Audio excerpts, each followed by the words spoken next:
Welcome everyone to Total Nonstop Impact Talk for Impact fans, featured right here on the TNI Network. This is Trent Law, my co-host J Bone and Uncle Mark, and this is NWA TNA Throwback number 106. What's up, boys? 106. I'm up for one. Yeah, Mark is here. That's special in and of itself. Mark has made it today, so let's celebrate that. That's for sure. I crawled into the room. Yes, he crawled in. I mean, you watched. We'll see how useful. We'll see how useful I am. I did watch the whole show, but during work, no notes, yada yada yada. So I'll do my best. All that matters that you watched it, and and as you know, we've done it before, Mark, where we've watched, and then you haven't had notes, but as we go along with it, you remember, jogs your memory and everything. But listen, the important thing is I just came off a great squash match on Raw. If anybody saw that a few minutes ago, I had a great match on Raw. I showered. I got here in time. I'm here, boys. I'm here. Did you kick Ray's son's ass? Fuck that kid. All right, he's dead. He's dead to me. Listen, dude, that kid wishes he was fucking Hook. Seriously, it's all second gen shit now going on. Man, it's weird. But I'm Dominic. Get the fuck out of here. Get the fuck out of here. I'll tell you what. I was in Walcott, Iowa this weekend at a wrestling show for the Black and Brave school, like Rollins' school. And nice. There we go. And I was just about to talk about this. I literally everywhere me and Skull, I walked in, Veer's here. I walked in the bathroom, they're like, Veer, oh shit, Veer's taking a piss in here. And I'm like, fuck, man. And hair wasn't even down, beard wasn't dyed. I looked like shit, and there was like, Veer, oh shit, it's Veer. I'm like, fucking Iowa, man. So, dude, we have to get you a Veer shirt. I know. Did he have merch yet? Because I would buy one. If he doesn't, I'm gonna demand it. Because I just started, but people know this. And I was away from the WWE product for a long time, and I just started watching it again. And I actually, they're showing some new faces, a couple here, a couple there, different, brands, whatever. This show, that show, and Veer, dude. It's freaking over. Well, the build-up was insane. It was like an 8-month build or whatever the hell. They haven't done a build. It wasn't like even that a build. It was just a Veer's coming. They haven't done it was a build the same like graphic. Yeah. Been a while though. Been a while. It's been a long time since I did a build that long and like that drawn out. But how do we get Bhupinder Gujar versus Veer Mahan? Shit. That's what we really need to know. Pissing with Veer. That's the hashtag, man. That's the hashtag. Dude, that's the best. Dude, I remember being at a local show around here, and the monster of the Midwest at that time was some big, tall, bald dude. And I don't even remember what the hell his name was, or even if he's even wrestling anymore. This is like 10 years ago at a local show. Mm-hmm. And I'm just, I'm in the bathroom, I'm doing my thing, and all of a sudden, like one of the main guys walks in, and he's taking a piss next to me, and I'm just like, you're like, hey, how's it going? Nice to meet you. How's the wife? How's the weather up there? It's like I once pissed next to Al Jurgensen of Ministry like that at the Riviera. Yeah, I was pissing. I was here last week. Wait, oh yeah, he was there. That's right. They're on tour. Yeah, it's crazy. Nice. If I wasn't in the midst of like 5 shows in the next 2 weeks, I totally would have gone to see Al again. But Mark's back out there, man. Mark is back out in the world, like going to shows. I'm like again. I'm one of a handful of masked people out there, still being careful. So you could possibly see me at a show though now. How about it, huh? We just won't know it's you. Yeah, there's the Sherry Martel tournament at Reality of Wrestling is coming up next month, and I'm thinking about going to that. Oh, really? Nice. Yeah. That's a Sherry Martel tournament. What is that? Yeah. I mean, what's the connection? It's all women's tournament. The connection, I have no idea. Not sure. It's interesting. Weird. Yeah. But that's run by Booker T, right? Yeah.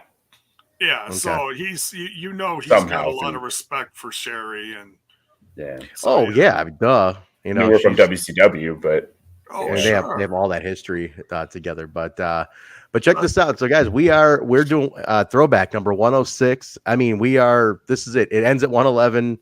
There's very few left. Like we are in the stretch now. 7, 8, 9, 10, 11. There are 5 left. 5 weeks and we are out of here. So, hey, thank you, David, for the super sticker. There's a couple more in here, Jay. Super chat. David says, the alpha male Monty Brown, TNA's best super mercenary. Yeah, hey, he was fucking awesome.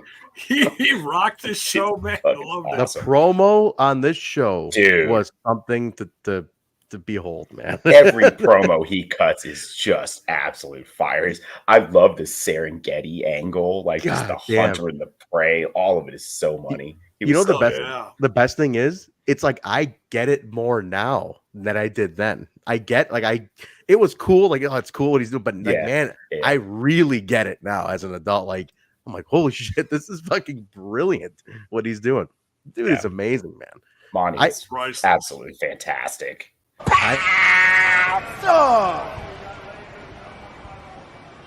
Period. Do you guys think they weasel him up for the 20th? Do you think they somehow, because he's one guy? I hope so. Oh, his connection to the company was through Rohit and Jake, who are both no longer with.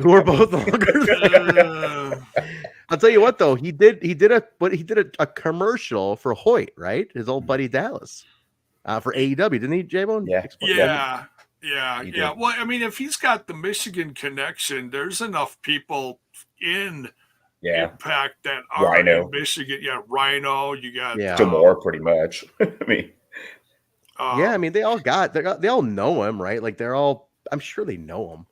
Shit, but throw him up if you want to see Monty Brown back for the 20-year. We want Monty back. Like, dude, that's huge. I just want 1 pounce, man, and I'm good, man. The thing is, he has no social media. Like, he is nowhere where you can like blow him up. You know, nothing. He's under the radar completely. So like, surely he knows. He still came out and did that promo for Lance Archer, for which they did show like on AEW media. Did they show it on AEW? Like, was it on TV? Yeah, it was on TV. Yeah. So I mean, he's still very tangentially involved, at least through Lance Archer, clearly. So Dallas, baby, Dallas. Yeah. That's Kid Cash's cousin, Dallas. Let's not forget that. And he got some mic time this episode too. Yeah, horrible mic time, by the way. Is he a good promo? Like, does he cut promos in AEW? Yeah. Okay. He's all right. He's all right. Okay. Yeah, because he was not. He's not like Adam Cole or anything, but he's good. Because he definitely was not a good promo guy back in the day. He's been hanging out this last year or more, give or take a little, with Jake the Snake Roberts. That's not a bad thing. Yeah. And if you know how Jake does it, it's like, when Jake talks, you got to lean in to listen to him, because he talks real soft, but he carries a big stick, one of those mind things. Yeah. And, so Lance Archer does a very similar, I'm just going to freaking kill you, that kind of thing. It's good. It's good. Jake the Snake is not a bad teacher to have for promos. If you're learning how to do a promo, that's they were really great together. I like them together a lot. Are they not together anymore? No. Well, Jake's been a little under the weather lately, so I'm sure the Scott Hall thing recently didn't help either. That's probably still kind of throwing all these guys off and shit. Yeah. So and this last weekend he was laid to rest. So yeah. So dude, it's still a bummer. That one's still bugging me, man. It's still bothering me, the Scott Hall thing. So it's a rough one. But yeah, there's nobody who didn't appreciate Scott Hall. Dude, one of the best, man. One of the best.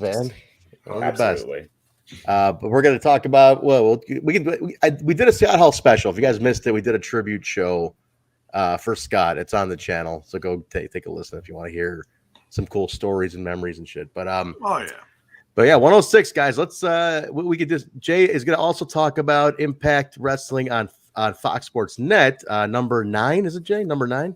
Yes. It's the lead in to this because they got 2 shows airing at this point, and one's leading into the other. So we'll just blaze through the results on that, feed it to this one. But I gotta say, Jay, this episode not too impacted, pun very intended, not too impacted by the Friday show. This is like a Wednesday feud show, like how they build those Night of Revenge. Is how they build the shows. The Night of Revenge. Yeah, the Night of Revenge is a Wednesday show, and the Impact on the Friday before that was a bunch of like 2-minute jobber matches. It was really not. It didn't feed in. It really didn't feed in. It really did. I mean, it did a little bit. They talked a little bit about it, but it was a 40-minute show, little over half an hour, and the matches were not. We'll just say they were not good. You know, bunch of D-Ray 3000 matches is what it was. Yeah. So it was, you know, it was like you know, the old WWF superstars 2-minute matches.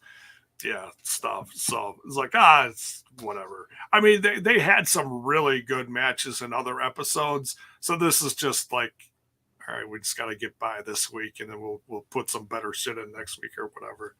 All right. Well, let's start with that. Then we'll get into the throwback review. So let's go ahead and just touch on any breaking news while we're at the top of it. Anything before we jump into anything? Is there anything?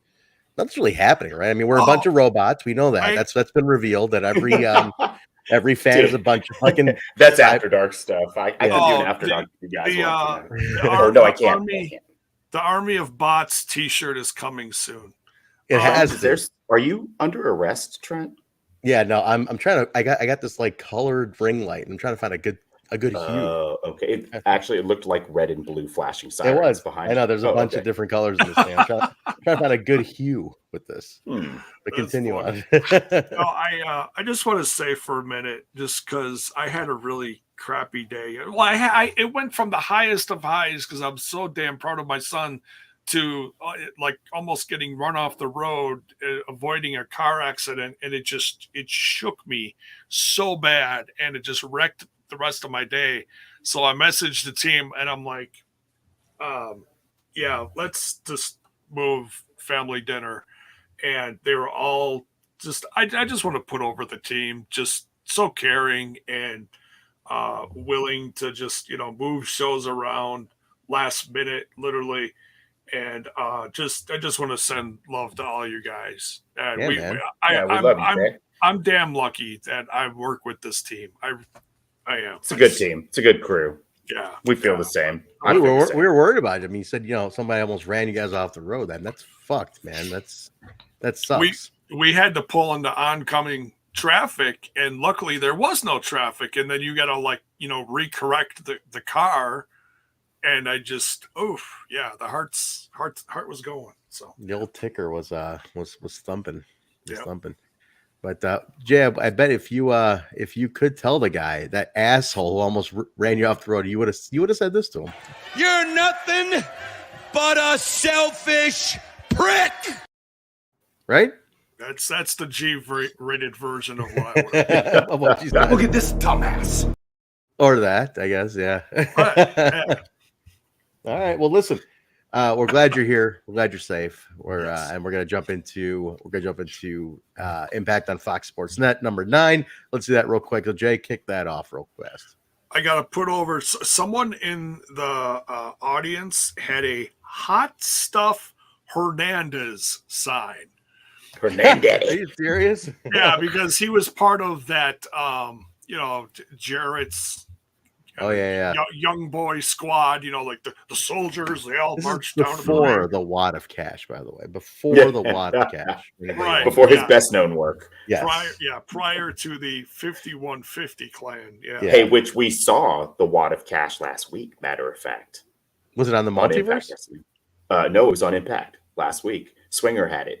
It's Swinger's Dungeon. Oh, yeah. That's right. Yeah. What an amazing storyline that has turned out to be. Right. That is hilarious. I love Johnny Swinger. The wad of cash continues. All right. So we've got this name is just, it's the best. Lex Lovett. Lex Lovett, a classic Orlando jobber from back in the day. Lex Lovett. Yes. Versus the champ, Jeff Jarrett. That one took about 2 minutes. They gave him a title shot. No, it was just, it was just like I said. This is a bunch of local, just guys. Yeah. It just Kid Kash. Well, I don't even have to bother telling. Hold on, real quick. Bring that back up, Trent. David Samuel, thank you very much for the super sticker. Yeah, this is like his third sticker of this show or something. Thank you, brother. Yeah, man. His name here says Haitian American Autistic, and this is Autism Awareness Month, by the way. Isn't it? It is. Yeah. Oh, so thank you. I am the parent of an autistic child. There you go. Yeah, so you know, yeah. Very nice. Thank you, David. Much love, David. All right, Kid Kash versus Mickey Batts. This one was a little more fun. Mickey Batts is a fun X Division guy, young, super young. He sticks around for a while, man. That dude stays for a while down there. He's one of those. He beat him with the money maker driver. And while this is going on, Russo and Dusty are arguing at ringside. The Russo Dusty arguing almost feels like a shoot, like the one last week, the one Mark, the one you missed. I thought it was a shoot. I literally thought he was shooting on him in the ring. The way Dusty was fucking pissed off. Well, there's probably a lot of real heat there, I'd imagine. No, they were pretty close. They just were good acting. It's good acting, man. It was good acting. Yeah, Dusty was just like. Dusty's a big boy, and he was literally throwing his weight around to the point that Russo's like, damn, dude, what? Yeah, you're gonna have to move my fat ass out of here. Dusty's great, man. Love Dusty. Go ahead, Jay. There's a lot to love. Then we keep getting these promos for these mystery characters. Mystery character. We got one this show and the next show. I don't know if I wrote it down. Yeah, there's nothing to give away on that. I couldn't figure out I couldn't put it together. Couldn't remember who it was. No idea. No clue. And then I was like looking at people in these dark matches, which is in the description of the video, I believe. And I couldn't even figure that out because those are all guys I never heard. Bruce Steele. Oof. The real deal, Bruce Steele is coming to Impact Wrestling. Yeah, something like that. Just what? Who the hell? What's next here? Oh, we got Team Canada, Petey Williams and Bobby Roode versus Jerrelle Clark and Mark Lornoff. There is another sign that is up during most of this match, and then right before the ending, they kind of brought it down like, okay. It said, Mark Lornoff is number 1. Somebody was prepared for Mark Lornoff's debut. His mom. We love Mark Lornoff.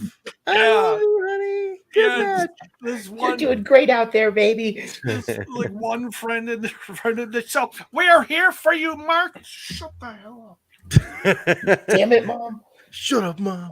Did you eat your tuna on rye before your match for some carbs? Wait. Are you talking about like creamed tuna on toast? Creamed tuna? What was creamed tuna? Dude, some shit my wife's family used to eat in the 80s that I've never heard of. I showed you guys what my wife made the other day. It looked like it was straight out of the 70s. Wait, sidebar. That Mark sent a picture.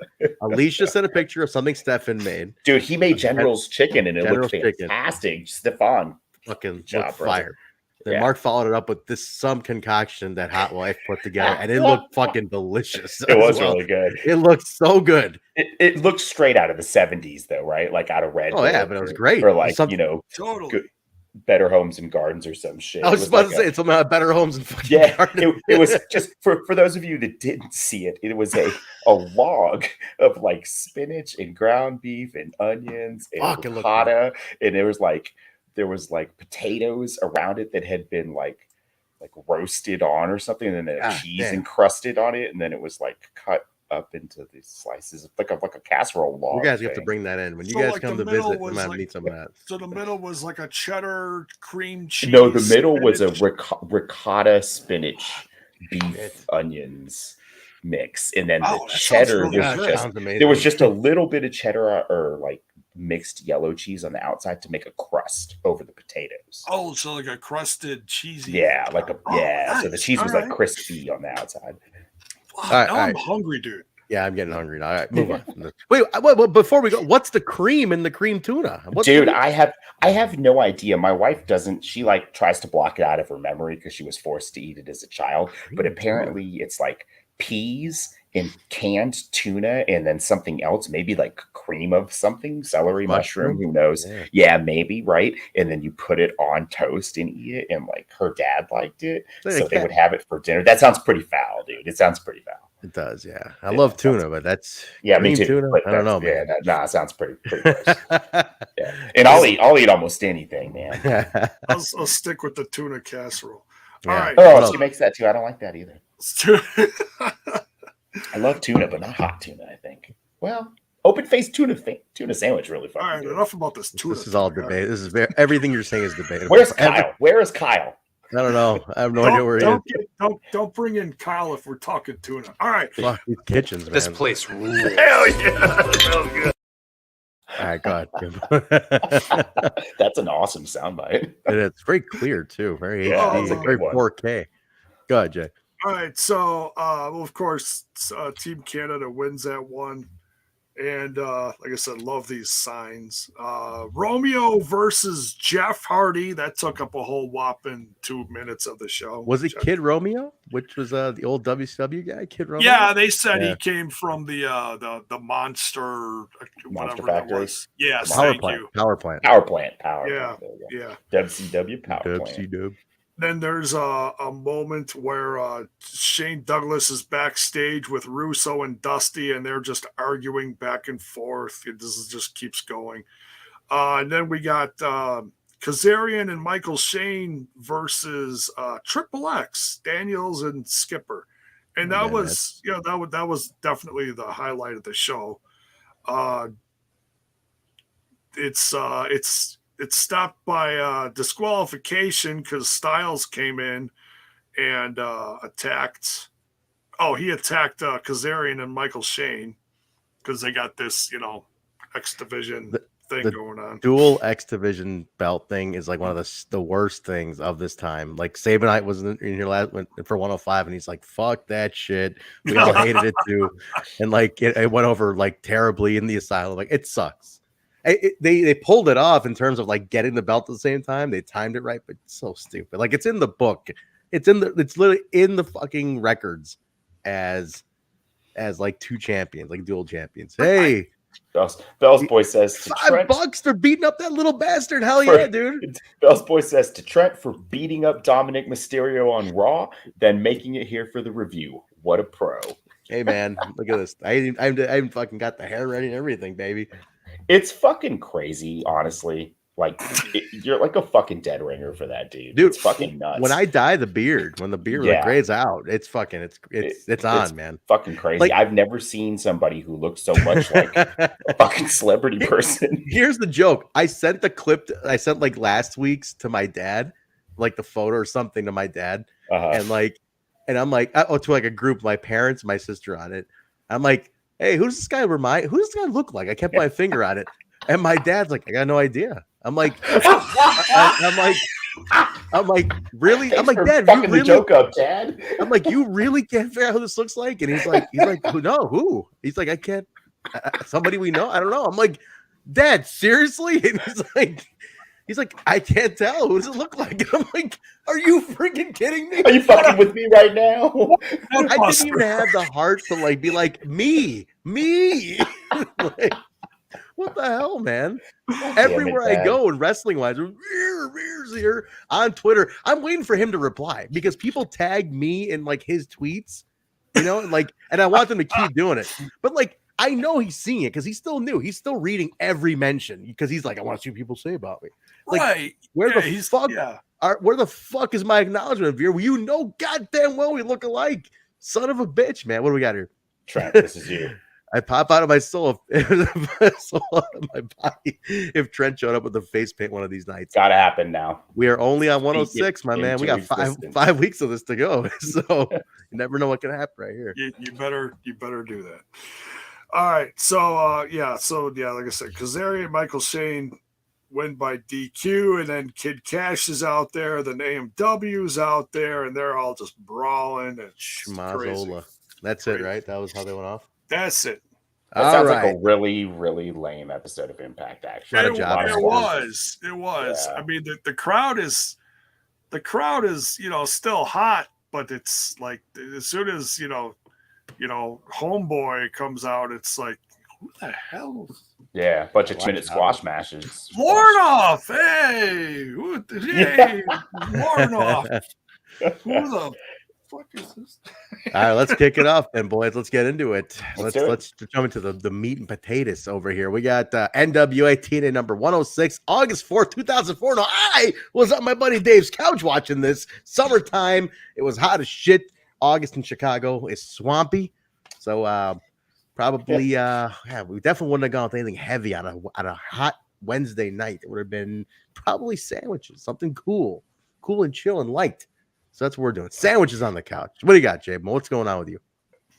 Oh, let's see. We had one of those kid inflatable pools in the backyard. The kids are in bed at this time, and it's dark. There's no lights on in the backyard. So me and the missus and a couple friends are all sitting in this big inflatable pool. Couple of mixed drinks, and then all of a sudden swimsuits started coming off, and then the neighbor came over. This lovely conservative woman that God bless her. She was a great neighbor, but I'm sitting here, in the pool, just hands in my lap, and she's like a whole whopping like 4 feet from the pool. And I'm kind of looking over my shoulder like, don't go any closer. It started off extremely lame, and it got very curved like towards the end there. Turn that up real quick. And it's not like we were having an orgy or something. We were just all just come right out with it. Just come right out with it. Just say what it is. There we go. Hey, in my ass. Just say what it is, Jay. Settle down there, Nikki Six. Jeez. It's always none of that. None of that. We're just having some drinks, having some fun, and then the neighbor showed up, and she's like, "Hi, how you guys doing?" And we're like, "Hey, we're good. We're half naked. Go away." Mark, please jump into this. What were you doing? August of 2004. August, what's the date? I'll tell you exactly where August 4th of 2004. So my wife's birthday is 2 days before that, and so the 3rd was the day we drove to Nebraska. So this would have been the last episode of the Asylum that I actually saw. Oh, really? That we're watching tonight, yes. And then we moved to Nebraska, where I went to college for a little bit, which is why we moved to Nebraska. I went to the University of Nebraska, and I no longer had my cloned satellite card. So damn, that was it.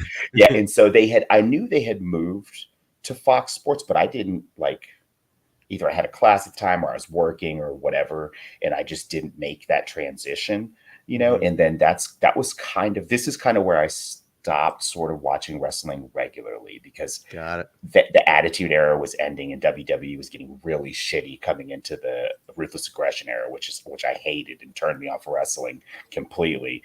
Plus the move, and then TNA moving networks. And so I know exactly where I was when this happened. No shit, huh? Yep. Look at that. All right, so this is big month. This was seriously the closing of a chapter in our lives. In the opening for a lot of people, like they ended basically. Asylum ended after Labor Day. It's 5 weeks from this right here, so it's right after Labor Day. That's when they leave. Like it coincided with like school starting back and like TNA's out of the Asylum. It was like, and then Mark moved to fucking Nebraska. J-Bone's having orgies in Wisconsin. That's no different than it was a year ago, though. Oh boy, they don't call him the Bone Daddy for nothing. Hey, they used to call him the Orgy Daddy back in the day. Hey, you heard it here first. Pull my scarf. All right, that's about all he was wearing too. All right, and he wasn't wearing it around his neck. That's for sure. Hey. All right, we open up the show. Scott Hudson right away in the back. He's outside of the parking lot. Dusty Rhodes in his big ass pickup truck pull up, gets out. He says tonight they're naming the championship committee, and he feels good about it. He says everything's squared away with Russo. We're good. We're doing okay. Everything's gonna be just fine. David Young walks up and he's like, "Thanks for nothing there, Dust. Thanks for nothing. I'm out of here." Russo said Russo told me to go home. And he's like, oh shit, I'm sorry, David. It sucks to be you. Like he was just so like, damn, I guess your loss record has got to you. It sucks to be David Young. And he just like walks away. It was so cold. At this point, it sucks to be David Young pretty bad. David Young. Poor David Young. Oof. They gave us a little recap video of Sabu and Raven, and they dubbed the whole night of Revenge. And basically it's all culmination matches. It's all feud culminations, which I like that they kind of all lined them up somehow really well. Like it's Raven, Sabu, it's AJ and Kid Kash, which has been going on for a while. It's the a fucking banger too. It's the whole tag wars going on, all the tag teams. It's the Kazarian, Michael Shane, and AJ. Oh, who was it? Oh my god, who do they fight on this one? I totally forgot. Kash. No. Michael Shane and Kazarian. Did they have a match on this one? Oh, yeah, they did. Oh my god, I'm totally blanking. I'm not there yet. But Jerry and Lynn and Chris Saban. You know, it's all the exhibit. It's like all these culminations. Oh yeah. Vito and Pat Kenny, like everything they've been building for the last like 1 or 2 months has like actually hitting up really nicely. So I thought it timed it out pretty well. I was like, this is actually. It's like you could tell they're starting to tie up all the loose ends before they leave. It's like we better close these out so we're not running them too far into Florida now. So that's what it felt like to me. Well, and maybe you guys remember this, and if not, we'll find out soon. But when the Asylum officially runs their last show and they move to Fox Sports Net full time, does the product change significantly? Storyline wise, do they shift away to all brand new storylines, or do they carry storylines from the Asylum? They anchored a few through. Yeah. Okay. The title. Yeah. The titles, basically. Yeah. Okay. Yeah, the rest got wrapped up pretty well, I would say. Like that's what this seems like to me. Like they're wrapping them now, and they're just gonna run parallels after this, just until they get to Florida, and then they're done. But they opened up, man. It opened up hot though. It was like the Raven and Sabu feud, which the match that has never happened. Is that can somebody fact check that? There's just gotta be no way that's real. It doesn't add up to me. I thought they said during the match it hasn't happened in like X amount of years. 16. I thought they said never. Yeah, just tag in ECW. Okay. You know, let's do this right now. Where's Critical Sting? Where the fuck is Critical Sting? I don't know, man. Let's do this right now. I'm gonna go to Cage Match because they were really talking about this a lot. It just seems so. I mean, for anybody who's been watching wrestling for a long time, you know why. Just they spent so much time in similar arenas, promotions, areas over the same era. There's same style of wrestler. Like it's just crazy to think that somehow they were never booked in a match. Okay, so here's the deal. It was only tags up until that one. It's only been tags and multi-mans. So they were right, man. They've never had a one-on-one prior to this. Crazy. How did that even happen? I don't know, but it was like 3-way, 4-way, multi-mans, tag teams. And this was it, man. Weren't they champs together in ECW? Weren't they tag? No, not them. They weren't. Just Dreamer and Raven? Yeah. I thought Raven held tag titles twice in ECW. Am I wrong? Dreamer, and then he held with, I want to say Stevie Richards, but I might be wrong with that one. I'm probably wrong with that. But yeah, even after that, though, after this match, they did not have another singles until till 2009 for JCW for the Clowns. Jesus. And then they had how many they had singles 3 total? Just 3. They had another one in 2009, and that's it. That was the only time they've had. Wow. That's a wild trivia right there. Dude, that's crazy. So this is really a dream match of sorts. Yeah.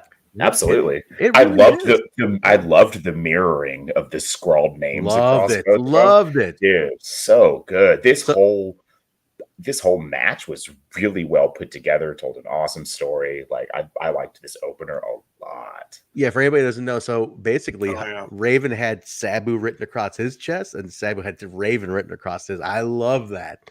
And dude, the match was fucking great though. I love this match. They were absolutely on fire. Dude, Sabu, how he flows. I mean, and people make fun of him once in a while because, like, he'll go through a table or he'll miss something once in a while. dude, the way he flows around the ring, it's like it's light. He's like light as a feather. It's just crazy to watch him, slide out of the ring, zip underneath the apron, grab a chair, legend, dude. Goes back into the ring, boom, bing, bang, boom, just crazy. Dude, he's a legend for that. He ushered a style in that was not happening here at all. Yeah, and homicidal, suicidal, genocidal, just everything as fast as you can go, as hard as you can go. That's a Hall of Famer, man. Oh yeah, dude. I wish they would. I wish you'd get that credit, man. The dude is. I mean, he ushered a style that wasn't being done here. That's the thing. Like the guy fucking broke his body for this, and I love Sabu. I love him. Always loved him. Awesome. He was. Sabu's great, and Raven, dude. Raven took some stuff in this match. Holy crap, dude! It's intense. Intense. Raven's never been scared to take a good hit. There's a cloaked figure. Somebody new found you. Yeah, so look at that, huh? Welcome, God Biz. Welcome. I don't know how you found us. Were you searching for Veer? Because you did. Probably was, man. Did you hashtag this Veer, J-Bone? No, I did. Yeah, we need to start, J-Bone. Add those in. Veer is here. They get the hashtag, yes. There's a cloaked figure watching from the rafters. Don't know who it is. Couldn't even tell anything about it. It's like a quick shot of some weird figure watching from the rafters. That's it. Match is great. Not Sting with too much face paint. No. Now the finish, they had a table set up. It looked like Raven was going to DDT him through what was a standing table. But the one side collapsed. But they did cover it well. Great recovery. Yeah, they got to they basically came off the ropes to their feet and they just fucking drilled. And then they finished the spot. It was that's two professionals right there. Yeah, like called the audible. Both of them never broke the hold and simply just readjusted. It was perfect. Yeah, the key was not breaking the hold. Yeah. He held his head. Yeah. Even though the table collapsed before that, he just fucking drilled it. Because you can tell that the table fell by accident, but you can tell that they also had a really great recovery off of it. It was awesome. Two consummate professionals, like at their peak here, though. We're seeing kept it going. Yeah. Raven can do anything in the ring. Man's a god in the ring. I was shocked they gave the way into Raven after all the torturing he did of Sabu. They gave Raven, and there's no other match after this. There's no singles. That's crazy. Isn't that crazy? That's like there's no rematch for Sabu after this. They wrap it. Wait, you said they happened in JCW. Like there's in 2009. Like ever another match in TNA. No, there's not even the next match that they have. Let's see here. It says Sabu. They do a tag in 2005. A year later, they do a tag on TV, and they team up together. And that's it, man. Like they're teaming up after this for like half a year. Weird. So like fucking weird, man. It's so weird that they just wrapped it on this, which is fine. It kind of was a good way to wrap it. It was a good match. Great match. Back to Scott fucking Hudson. He was all over the show. Oof. In the parking lot. We got this guy again. This is great. This is Goldilocks to a T here, guys. This is great. Oh my God. This limo pulls up and it like bumps a garbage can. D-Ray 3000 pops out. Stone. He's the fucking chauffeur. And he's like, what's going on? He just wants to get paid, man. Yeah. This guy has a license. Holy shit. The shark boy walks up to the rear door with the platter of shrimp. Open. Alex fucking Shelley. lot of shrimp, dude. I was like, man, they spent like half of this week's budget on fucking shrimp. Fucking $50 or $100 like platter of shrimp right there. It was nuts. Yeah. Alex Shelley pops out and he's like, why aren't the tails pulled out of these shrimp? Goldilocks wants the tails pulled out. What are you doing? And then like she hops out doing her voice. She's doing like her fucking debonair voice that she's doing during this time. Talks about Sunny Seahawk and desire. And they talk about the contract versus money match coming up. Tells D-Ray, get the luggage out of the trunk. And he goes to the trunk and Abyss is the luggage. Abyss is like in the fucking trunk, pops out. He's all humping and puffing. He won't talk to Scott Hudson. He just takes the platter of shrimp and just this whole fucking segment was so awesome. It was amazing. Like how this never gets reshown is amazing. He just just the whole fucking thing is shrimp, and walks away. And then they go to a video package.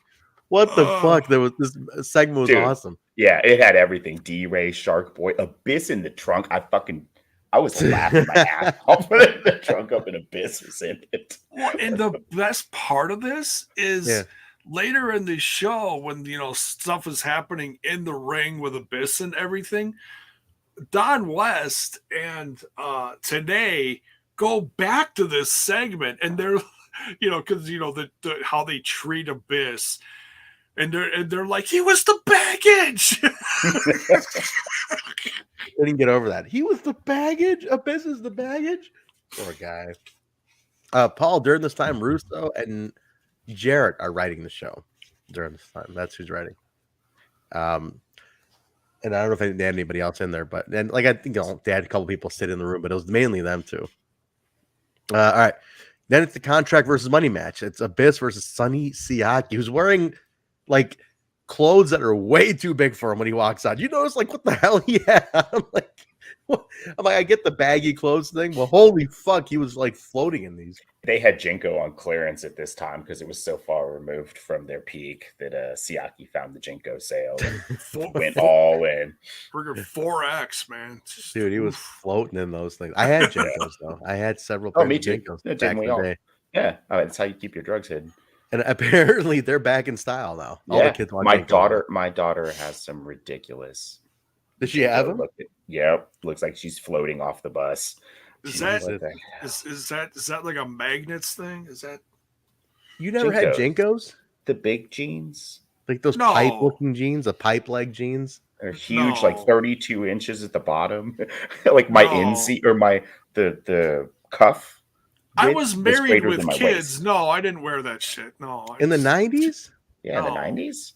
Even when this guy 96, 97, I'm talking. Yeah, this guy didn't wear Jinkos. Jiminy Christmas.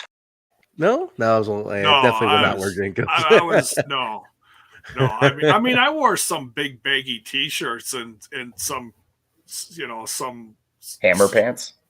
Hammer pants. No, I did not know. I had friends that wore hammer pants to school, which I thought was I love me some MC Hammer in the day, and I love me some Vanilla Ice. I'm cool enough to admit that shit. But dude, one of my best friends showed up to school with the freaking hammer pants, and it was everybody's corpsing and shit. Did you guys have Zubaz too? Remember Zubaz pants? I had Zubaz pants. I did not. I watched wrestlers on TV with the Zubaz. I had zero clue how to get those, but I thought they were cool. There was a big billboard by my house because the Legion of Doom, Hawk and Animal, were investors in Zubaz. They made a ton of money on it, and I'll never forget. Right, down the main street from my I grew up, huge billboard of fucking Hawk and Animal rocking Zubaz. I'm like, that's cool. I want them. And of course, I awesome. All right, where we leave off here. Yeah. So the contract versus money match. That's where we're at. So it's Siaki and Abyss. At one point, Desire comes out to attack Goldie, and then Alex Shelley pulls Desire off. Heavy D is there and kind of pulls Shelley off at one point. Or gets involved when the girls are fighting, but then Alex Shelley's getting involved and Heavy D's just standing there watching it, letting it all happen. I'm like, what are you doing? You're security. Your whole point's to stop this, and you just stopped it a second ago. And the camera shots from over his shoulder, and he's not doing anything. I'm like, why are you not stopping this? See, he took a hit of something in the back room, and it just kicked in then. So he was just kind of But Abyss wins with shock treatment, and I think this is the first time they call it by name. Yeah. Is it? I think so. We've heard it before, but maybe not. I don't know, man. I don't remember TNA. He's very particular about saying shock treatment. It's shock treatment by Abyss. I'm like, ooh, was this the first call out? Maybe so. It might be because I don't think. I mean, we've talked about that finisher, but we didn't have a name for it yet. I do love the name though. Shock treatment's a great finisher. Didn't we see somebody use it recently? Yeah, we did. Somebody else. Willie Mack? Did Willie Mack use it? Yeah. Jake something. Jake was using as an homage. Uses a lot of Abyss's moves. Yeah, like Black Hole Slam and shit. Yeah, there you go. But Jake did it. Yeah, which I think is cool. I thought was cool. I wish commentary was sharp enough these days to make like. If it was TNA, he'd be like, just like his hero Abyss used to do. Like they would call those things out. Man, like, you can't hold everyone to TNA's standard. I know. That's unfair to Tom New Name. Yeah. But I wish they would do that, you know, because it's kind of. I think Hannafin's pretty good. I think he's shown he knows the history of the company. Clearly, the guy was a watcher and a fan. Yeah, he know like there's certain things he references, and I'm like, you didn't just tape study. You definitely watched this growing up at some point. Yeah. Exactly. Oh yeah, it's too natural. Smart. Yeah, he's been a great, he's slid right into the role and it's felt seamless. Yeah, I love Stryker. Don't get me wrong. I think Stryker was great because I love references to things that Stryker would make. But Hannafin is a very polished. He's a perfectly polished voice for it. You know, he's good at it. I would have never expected somebody coming from up north to be so enjoyable, though. He doesn't have the same that he doesn't feel. Yeah, he doesn't feel like he came from WWE's system of commentary. So yeah, he has a very natural feel to him, which I appreciate that. Yeah. Smooth as cream cheese. Hey, cream tuna, right? How about it? Hey, how about that? Well, yeah, that bell, keep that bell going because we're back to Scott Hudson. We got this guy again. Very good timing there. With Michael Shane and Kazarian and Tracy, their core, there's talking cold. This is where I texted you. I'm like, why the fuck are they co-champions? Because I haven't seen every episode lately. Yeah, it's a wonky. I tell you, on the title lineage, they're credited as co-champions, which I think is stupid. That's dumb. I hated it when they did it with was it Eddie in China, or like Intercontinental? No, Eddie, Jericho. No, you're right. It was Jericho in China, where co-intercontinental champions or something. Excuse me. Yeah, I thought that's what it was. Maybe Either way, I hate co-champions of a single title. Get the fuck out of here. Yeah. It's never gonna be like kitschy to me that it's cool enough. Right. It's one thing to have two guys win it, but then you have some kind of special like 1v1 to figure out who is the true champ. Right. But for these guys, it's the most awkward way of building them as like a tag team. This is pretty cool. He did mention Abyss during the Hardcore War. That's awesome. I didn't know Hannafin did that. He definitely grew up a fan. No question about it. Yeah, he's made a lot of references off the cuff that don't sound like researched references. They sound like I remember this from when I was watching as a kid. Ooh, who's rating us? What are we getting here? Who's rating us? What channel's rating us? Tell us who's rating us. And come on in. And welcome. Yeah.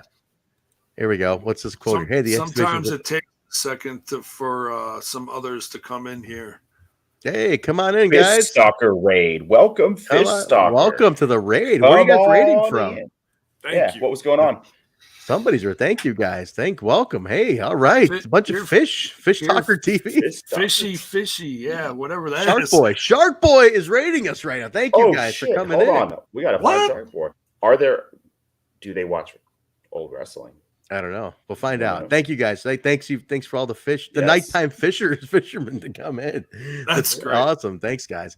We're up to 9. Look at that. They just 70 people just jumped in here. Thank you. Welcome, everybody. That's awesome. You guys rule. I can turn it on anytime, Pat. Come on, no problem. That was for you guys. Play it one more time. Play it one more time for those everybody raiding for all the fish. I can turn it on anytime, Pat. Come on, no problem.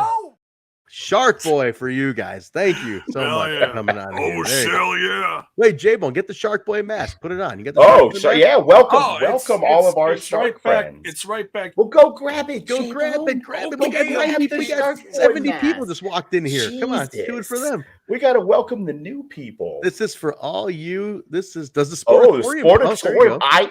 I have been to the Sportatorium. I am in Texas. I grew up watching WCCW and was taken to the Sportatorium by my father for my birthday when I was 12 or 13. Hell yeah. This one for all you guys who just rated that's for you. We got a Shark Boy mask on for everybody with the fish theme today. Where are you guys coming in from? This is great. This is awesome. Very Fish cool. Stalker TV. You guys rock, man. We got to return the favor. So in our guys, if you're listening, watching, and you're on Twitch, head over to Fish Stalker TV. Yes, please, guys, plug your stuff in here while you're here rating us. Please plug your stuff and let's share the love here. Texas fishing going on here too. Look at this. Good stuff, man. Hell yeah. Gotta milk that pot, brother. That's what we're doing, brother. That's Very nice. You guys are awesome. Killer Brown went to a few shows at the Sportatorium also. Look at that, Mark. Look at that. Damn, nice. Wow. Very nice. Houston That's Wrestling, awesome. WCCW. All right. Beautiful. There we go. Fish, guys, give him a follow. Fish. Oh, that's probably a typo, but Fish Stalker TV, real life fishing. Go give them a follow right now. Go Fish Stalker TV on Twitch. Oh yeah. You guys rock, man. They must be from Atlantis, huh? Here's a funny footnote about the Sportatorium. If you go to the grounds where the Sportatorium used to be, there's pieces of the floor still embedded in the grass that you can walk on. Really? Yeah, you can walk on the grass, and there's still pieces of the old Sportatorium floor that are still like part of the fucking land. Yeah, the foundation. Wow. Yeah, you could still hit the floor. So where little Mark used to sit and watch the Von Erichs and go, yay, and boo the fucking, what was that dude's name, Mark? Iceman, not King Parsons. What the fuck was that guy's name? Who? Iceman. Iceman King Parsons, was it? Oh my God, the Iceman. I haven't seen every season as an adult, so everything as a kid, I was 8, 9 years old. Oh my God, what's the Iceman's name? But anyway, yeah, there's a bunch of people in the World Class guys. World Class is great shit. I would love to watch some of that. Maybe a watch along of that. That's what I knew. Iceman King Parsons. That's what I was saying. Yeah, Iceman King Parsons. There you Mark go. hated the Iceman King Parsons. Just fucking booing him.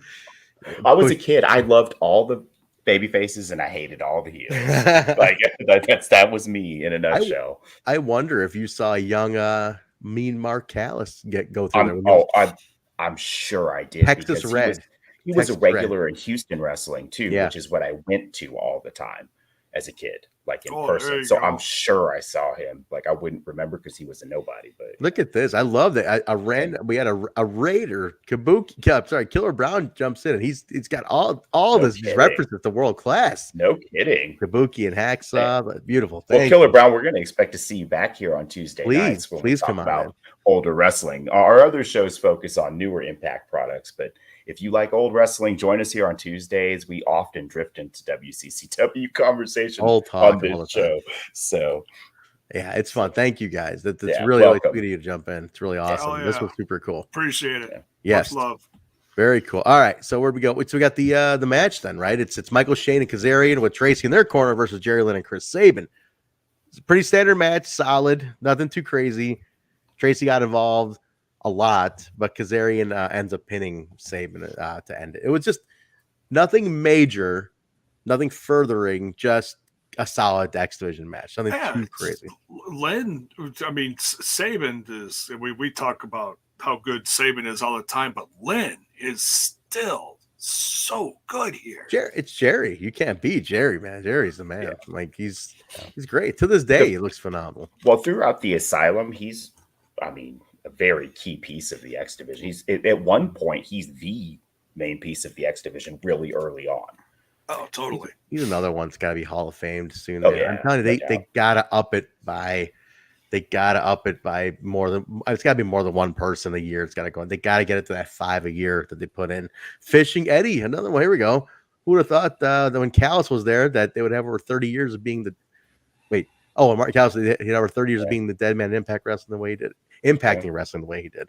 Yeah, dude. I mean, Texas Red ended up just going into the Hall of Fame. The heart punch. The heart punch of Texas Red. That guy's the legend now of The Undertaker. Yeah, probably one of the most adorned, revered, respected. The character of wrestling, right? Yeah, characters ever. I did not see his Hall of Fame speech yet. I'm on it. It's like queued up on my thing, but I heard it's like an hour, so I haven't watched it yet. Yeah. I've heard it's really good. I've heard it's one of the best ones ever. I heard, I did watch Steiner's, which I expected him to go nuts, but I loved how his nephew's like, I don't know what I'm doing. I'm giving my uncle a live mic, which I thought he was great though. Scott Steiner was fantastic. I'm catching up on a bunch of stuff from that weekend. I just watched the Lone Star New Japan show. That show was only an hour and a half long. Crazy, but it was very good. Right, it's all action, right? Look at this. Yeah, it was very good. There you go. There's a vote for watching Taker's retirement speech. Nice, I gotta check it out. Well, I did see clips of him addressing a lot of different people. So I guess he went into stories and kind of expounded on all of his individual relationships with Triple H and HBK and Vince and all that stuff. I guess the one he didn't mention at all was Foley, and his daughter. Foley's What? daughter was really. He didn't mention Foley. Not at all, man. And apparently his daughter took to Twitter on that one. I was like, come on. Interesting. Yeah. I mean, well, he wrestled how many billions of guys throughout his 30-year career? You can't mention them all. That moment, though, man, like for both of them. I mean, it defined an era, that cage match or that Hell in a Cell match. Yeah. But whatever. I mean, definitely wrestling. Yeah. It is what it is. All right, we got that match there. They went back to Scott Hudson. Jesus Christ. Oh, boy, again? He's all over this show. Is there a point? When are we going to get rid of Scott Hudson? Actually, he's going to outlast us because I don't think he makes the Florida, or maybe just a couple months to Florida. I don't think he goes too much further in. Yeah, Shane was really their backstage guy there. So. And then they got the girls who start coming in down there. So Hudson, I think, stayed back after that. But it's with Monty Brown, and this promo was fantastic. This is the Monty Brown promo. That's why I made the cover. Yeah, Jay, go ahead and talk about this one. Oh, just talking about his accomplishments so far. It's like, this guy beat him. This guy beat him. This guy pounced him. It's just. I just love how he makes fun of everybody too. He has something about everybody that he makes fun of him about. He's like, Jeff Hardy brought his skateboard and his guitar. Beat him. He got in my way and I beat him. Jarrett with the best part. Right, there you go. The best part of the last episode we talked about going into all this, the Impact 9 that we said, all the matches were like 2 minutes long. But the best part of the show, it was who's that new guy they brought in? The racing guy? Hermie Sadler? So, yes. So, and they have Hermes 5 seconds or 6 seconds or 6 shots or whatever it is. 6 shots of impact or whatever. And so they'll go through this interview and they'll just throw random, words at them and like, well, what do you think about this? Similar to what TNA and Don West did. Well, now Hermes Sadler does this. Well, he had on Monty Brown this week. Nice. And he's like, dude, he's so, I can't with this guy. He's so dorky. And he's like, I wish I would have clipped the soundbite. He's like, tell me about the Serengeti. It's like, Jesus.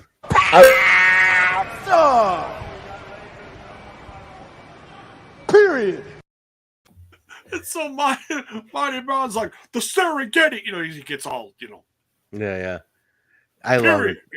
I love that too. The way he ties everything into being the predator and the hunter and coming out of the jungle. And man, Monty was a special talent. The dude could fucking go flat out, first of all. Looks like $1 trillion. But man, on the stick, that dude was absolute fire. Like Monty Brown never, ever made it what we would consider big. And I have no clue why. He left early. He left on his own terms. Even in the short period of time that he was in the WWE and TNA, how did he never hold a significant belt or have a significant run at the top? Like that's a Jarrett move.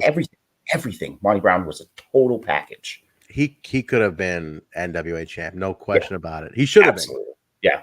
And I think he got discouraged when they didn't put it on him. That's when he left to go to that WWECW thing, Do either of you know how his career? I don't know anything about what happened to him up north. Do you guys know what happened with his career there? So when they brought back, this is just a real quick overview, real brief. When they started that ECW, they brought in a handful of the classic guys, including Sabu, Dreamer, Credible, RVD, Sandman, RVD. And then they also used it as a launching platform for younger talents, namely like CM Punk, Morrison became a part of that. God, who else? It was like it was kind of like the new blood kind of thing, you know. And they actually ended up having like it was like a WrestleMania match. And he did do a WrestleMania. Wait, Monty had a WrestleMania? Yes, he did.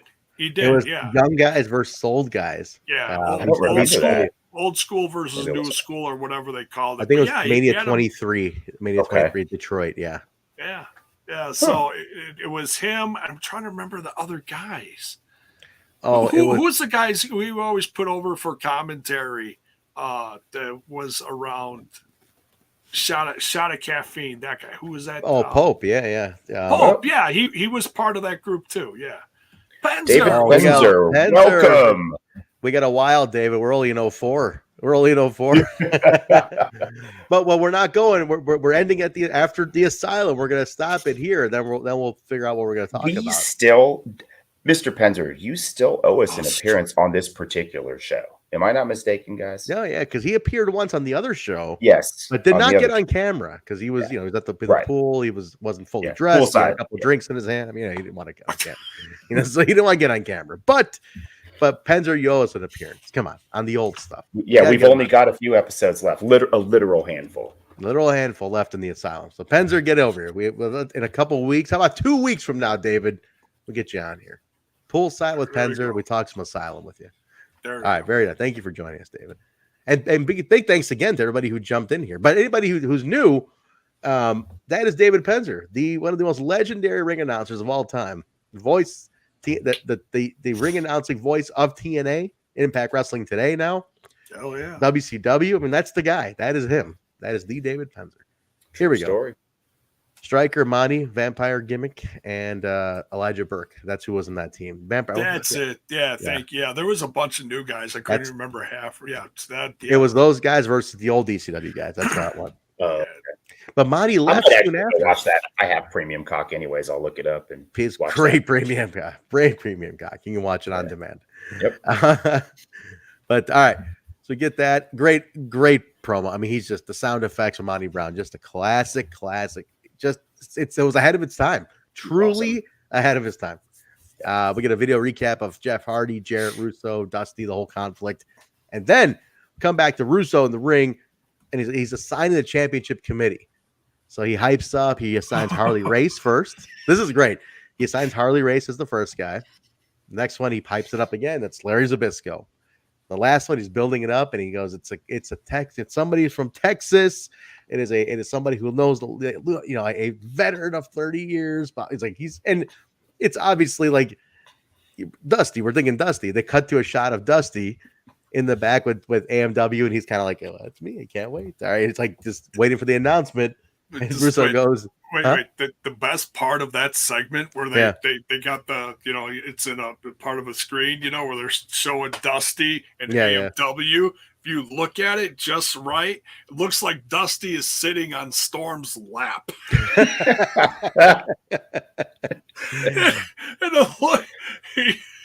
Storm's looking around. I'm like, he's like, "God damn, my leg, my knees." But he hypes it up, and Russo goes, "Terry Funk will be," and Dusty's like, "What?" It's very sitcom-y, like it's gonna be me, it's gonna be it. What? And it's Terry Funk. So he's going on. He said the committee's gonna decide on the Jeff Hardy and Jeff Jarrett match. Dusty walks out on this. Now, here's what I love. This is what I like about the reality of things. If this was today, they would hit the music, and it'd be his screen would come on, then he'd walk out. It's very produced. But if you think from a reality standpoint, if you're fucking pissed off at somebody who just double crossed you, you're not worrying about your music, not worrying about your shit. You're just like, I'm going to come out and confront this guy. Really quickly, can I build on the point you're making? When Jeff Hardy debuted on AEW recently, exactly. Matt was getting his ass kicked in the ring, and Jeff runs out, and the music's on, and he starts doing the pumping and stuff while his brother's getting his fucking ass kicked. I was like, come on, man. I'm thinking you're a veteran of 25 years. And you didn't get it. You don't get this. You're running out to save a guy. You're not worrying about your entrance shit. Yeah, right? Come on, man. Exactly. See, that's where he came from, though. You got to think about that. He did that for 2 decades plus, where you come out, you do your shit, and then you run to the ring. So what a weird precedent to set. But yeah, it was weird. It was super weird, and I know I'm taking the piss. Like, I love Jeff Hardy, and everybody knows that. But it struck me as really funny at the time. So weird. But he comes out and he's pissed, and Dusty and Russo basically tells him, "You're too close to things." And Dusty's like, "You told me we had a deal, blah blah blah." And he's like, "You're too close to it. That's why I can't have you on this. Like, you're too invested. There's too much bias." He's making sense. Dusty's super heated. Jarrett comes out. He starts mocking Dusty. Dusty's like, "Why don't you just make?" He's like, "Why don't you just make me leave if you want me to die? If you want, you make me leave." They're squaring up. The Hardy ends up making the save. Gets him out of there. Monty Brown comes out, evens it up, and then Ron Killings comes out and takes out Monty. So it's just run-in central going on in the show. Dusty looked great here, by the way. Like, he did, man. Promo. Dusty looks really good physically here. He looked great, dude. Dusty was. When we first saw. Oh, sorry. I was just gonna say when we first saw, like, in Dusty's first appearance in the Asylum, he was maybe the biggest he'd been in a long time. So he's come a long way in a couple years here that we're seeing him in the Asylum. Sadly, I think he's gone 10 years later. He passed like 10, 11 years after this. 2015, I want to say he passed. It was shortly after this that he did the whole Florida Championship Wrestling thing. Yeah. And that's the birth of NXT. Right. Yeah. So yeah, I mean, he looked better here. You're right. It showed. Back to Scott Hudson. Good Lord, David. Oh Penzer, my God! I gotta ask David Penzer. David, you're still in here. Are you in touch with Scott Hudson? Do you know where Scott Hudson is today? What is Scott Hudson doing? Can you get Scott Hudson on this program? Can you get Scott Hudson program? I from what I heard, he went into like politics or like worked for like the city of Atlanta or something, city council or something. Yeah, he has that voice for it though. I could see him leading like a public talk. Like the city. Him and Raven should get something going. They're both in Atlanta, and so they should. But where do we go here? All right, so Scott Hudson's with Scott D'Amore and Team Canada. They talk about the title shot they have next week against, and then it's them and 3 Live Crew. Or it's the shot for who's going to get the shot title. So them and 3 Live Crew. And then Petey is going to go into an X Division gauntlet next week. And then they talk about the country whipping match and how it's just like it's just like a Saskatoon strap match. It's like he goes right into that. D'Amore was so good here. Where we're from, they call it a Saskatoon strap match. And if you know what it's like, you go up to the mountains of Saskatoon. Where's Truck when I need him? Get Truck in here and do this. Right? Get in here, do this. This was fantastic shit from D'Amore. See if Truck's familiar with this. The Saskatoon strap match. Well, Truck is actually an hour outside of Saskatoon. He is. Truck's he's from the area, man. Truck has Saskatoon strap matches every Saturday night. That's what he does for fun. That's right. That might be one of those things where he's too close to it and he can't talk about it. Hello.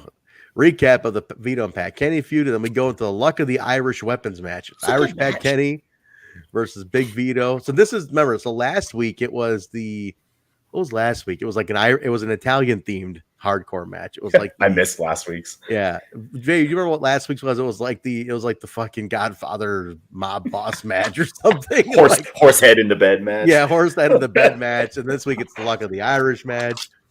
I thought this was a good match, man. I mean, it was goofy as fuck, and like the stipulations and the weirdness of it was, awkward, but it was fun. It was fun, and this feud has been fun. It really, I've really liked this feud because the problem with this feud, it's been sandwiched in the middle of the show, every show for the last month, and there's so much other shit going on that this feud's kind of getting lost a little bit. Feels like filler. Like, it's coming off as filler, but they're working so hard at it. They're giving him TV time. But when I started laughing, there's 3. Jay, what is it? There's 3 chests around the ring. 2 are empty. One's got weapons. Right, and this is where it gets wonky. The key is taped, like duct taped, to a rugby ball. I'm like, what's with the rugby ball? Why is there a rugby ball in here? Like, are they trying to make it more European, like Irish? Like what's a European and thing? Italian? what's an Irish thing? Rugby. Could have been a Guinness. It was so random with the rug. I was like, rugby? Like the rug, they couldn't put it into Guinness, like pint glass. It's a fucking rugby ball. They could have put it on a pole way up there. But screw the pole. So here's the best part of the whole thing. You have the 3 chests. Vito gets the first 2 open, and when he and Trinity are so upset, he just picks up these big empty wooden chests and just starts beating the shit out of Pat Kenny. Yeah. Oh my God. It's like, screw this other chest. We don't even want to open it. We don't care what's in it. We're just going to beat you with a big empty chest. It's like, oh my God. It was nuts. It was wild. This is the type of shit you expect going into an Asylum show, though, right? Like, that's why, to me, I enjoyed this match a lot, because every episode in the Asylum, there's one wonky, weird rules or gimmick or bizarro type match. And like, now that we're coming to the end of this, for me, I'm gonna remember shit like this. Like this. But honestly, like, I've been missing a lot of the episodes, but it's nice to see Big Vito. I mean, if you're an ECW fan, right? Like, it's cool to see Vito. So I like Vito, man. Yeah, and the guy looks exactly the same as he does here. Like today, it's nuts. Oh, today, dude, he looks amazing today. He looks just like this. He's active. No, he really just does some acting. He's in and good shape. Just in great shape.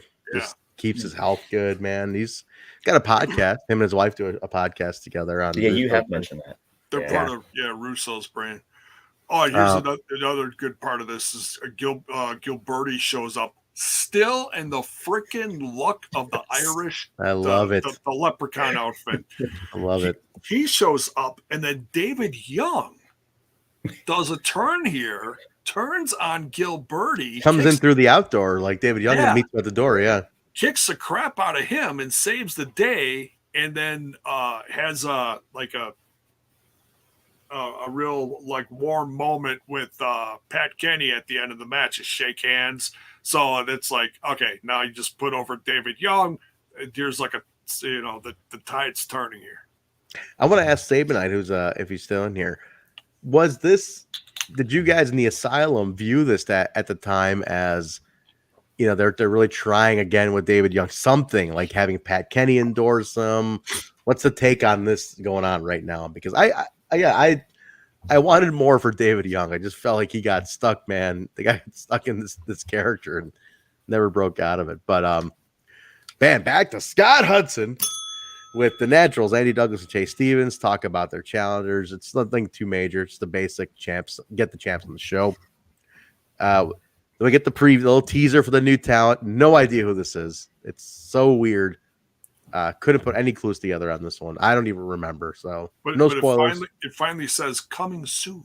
Yeah, but no spoilers. We'll find out who it is in the next week or two. We get to the Tenay and Don West breakdown. Don's Gray on Gray. Pat Kenny interrupts with David Young, says he's going to give him a shot and help him out.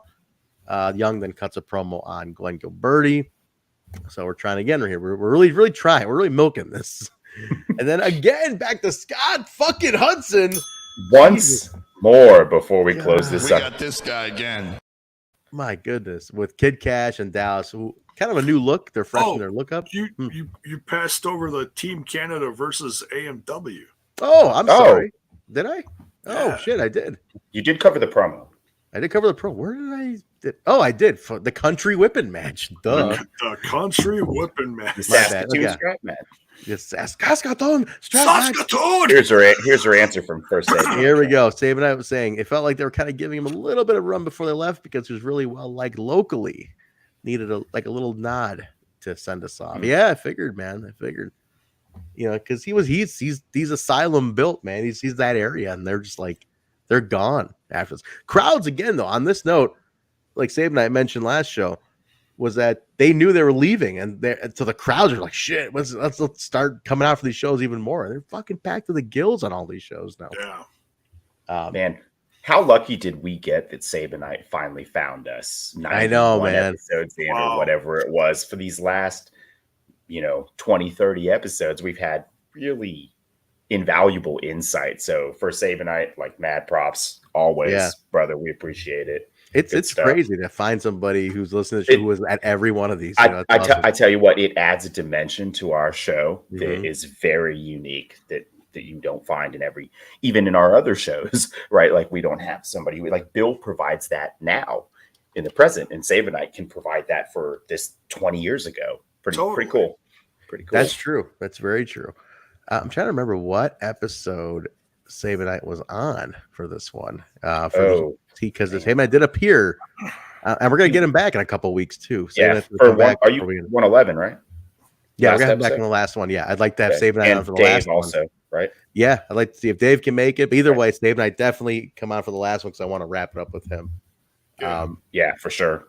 So you know what I mean. So we can have that just wrap up perspective of the entire run of the whole thing. But yeah, but Jay, go ahead and talk about that Saskatoon strap match with Petey and Bobby versus AMW. James. Oh, this was crazy. This was absolutely nuts, and D'Amore even gets involved in this, and everybody's just whipping the snot out of each other, literally. Just I mean, to the point where they're just because you've got the straps, and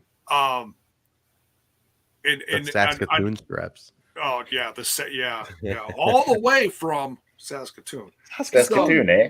So it's on all four, sides of the ring. But it gets so crazy at one point. But I think it's Bobby Roode takes one of the straps and just rips it off the rope, and they just start running around. It was like one of the four or two of them get loose. I forget, but I know at least one of them gets loose, and so they're just running around with it, just whipping everybody. So it's not like it's restricted and you got to bring them over towards the ropes. No, it's just a free for all. Yeah, it was wild. It's wild. This is a good match, though. I mean, it's all these amazing feuds, and they're just all going at each other. But where do we get the end? I think came where I don't end. A&W won. They dragged, and then they dragged D'Amore back in the ring. They're whipping him, but then Team Canada comes in and breaks it up. It's the rest of Team Canada. Yeah. You had Johnny Devine out there with Eric Young, and they're outnumbered. And then Triple X shows up for the rescue, and that's going to lead into the AMW Triple X thing. So it's like a sign of respect, like, hey, It again, it's good setups. They're tying up loose ends. They're setting stuff up pretty well. It's being done the right way. Yeah, giving the hometown crowd too, like their proper send off, right? Like, we're going to close a lot of these down for you guys because you've been here every week, watching these stories. They're doing a good job at that. At least at this place, 5 weeks out, it's being done pretty well. Anyway, going back to that Kid Kash and Dallas, we're just talking about the upcoming match with AJ, and then it's the match. It's the main event: Kid Kash and Dallas versus AJ Styles. I think hands down, it's their best match together.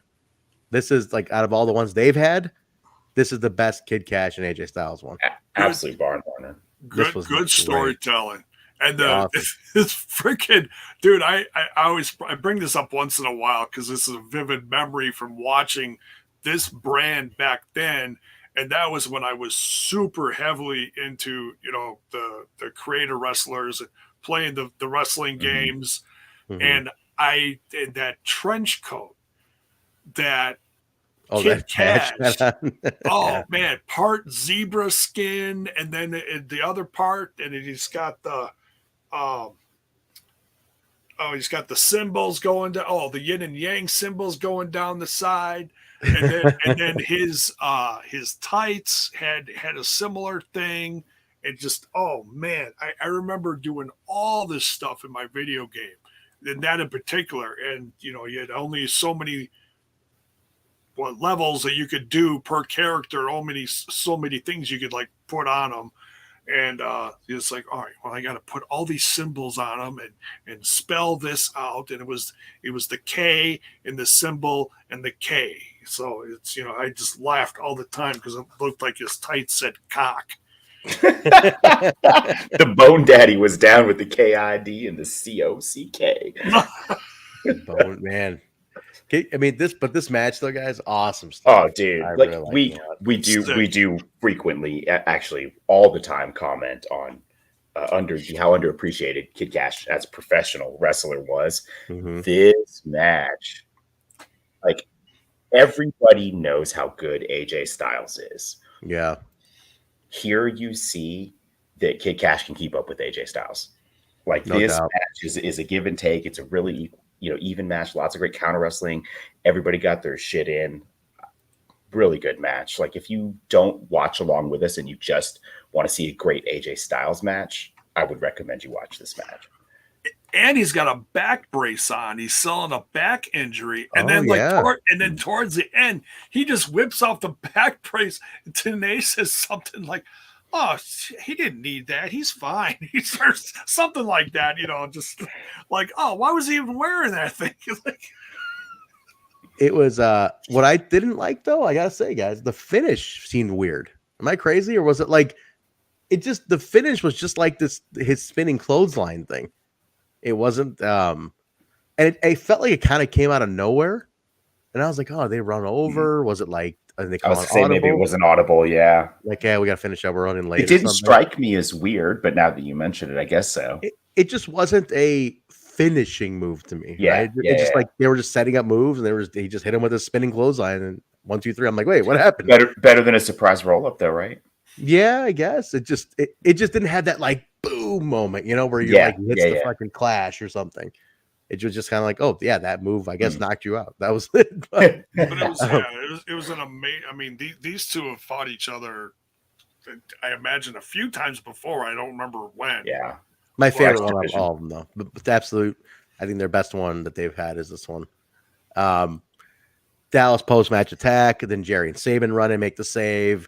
Kaz and Shane come in. Triple X comes in. Team Canada comes in. The crowd is so confused. They're like, what the fuck's going on? It's pretty typical Asylum. They should be used to this. I know. This is how we go to black. I love chaos at the end. I love me some fucking chaos to black. It's awesome. Just destroy this like absolute carnage. Everybody's fighting everybody. The visual to me, it's cool. The crowd is like, what in the fuck? Dude, the Asylum gave us some crazy rumbles to close. Yeah. So between the tag teams and the X Division stuff, it was all clashing in the ring at the end. They're just nuts. Yeah. It's all feuds. It's all active feuds. And it all makes sense. The tie-ins this episode made a lot of sense. Which is not necessarily a hallmark of this era of TNA. No. So all fit in. Go ahead, Jay. And then there's Dallas in the middle of all of it. So you got all the X Division guys. Right. One, like almost 7 foot tall dude in the middle of all this. It's like, why is Dallas in it? Oh, sorry, he's with Kid Kash. Yeah, it was so weird. It was so out of nowhere. But close the show, and that's it. That is number 106, everybody. We are 5 left after this. The Asylum leaves after Labor Day of 2004. They are out. Man. So that's One more time, too. Thank you to all of the Raiders who stuck around. There's still a decent amount of people. Yeah, thank you, guys. We had 70 of you guys jump in here. So truly, awesome. Truly thankful. Let me find their. I'm looking for it too. You guys go ahead. I'll look for it. Yeah, Fish Stalker TV is on Twitch. Fish Stalker TV. Thank you for the love. That's a crazy name.